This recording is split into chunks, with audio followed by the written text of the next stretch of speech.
সবাই এক এক করে এসে বেতন নিয়ে যাও। ধন্যবাদ বস। ধন্যবাদ বস। ম্যানেজার, আমি তো আলুকে বেতনের চেয়েও 5,000 টাকা বেশি দিয়েছি ওর সততা দেখার জন্য।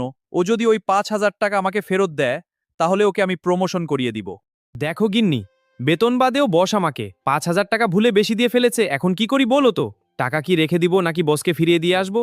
কাল গিয়ে তুমি তোমার বসকে টাকাটা ফিরিয়ে দিবে। তোমার যেটা প্রাপ্য তুমি সেটা পেয়েছো, আমরা বেশি চাই না। কিন্তু এত টাকা ফেরত দিতে হবে।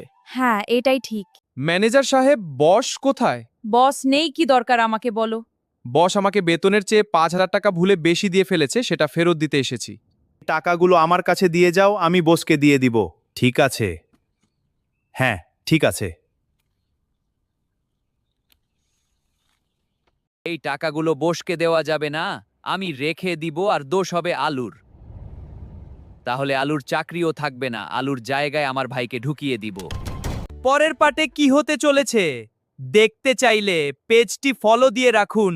খুব তাড়াতাড়ি আসতে চলেছে দ্বিতীয় পার্ট।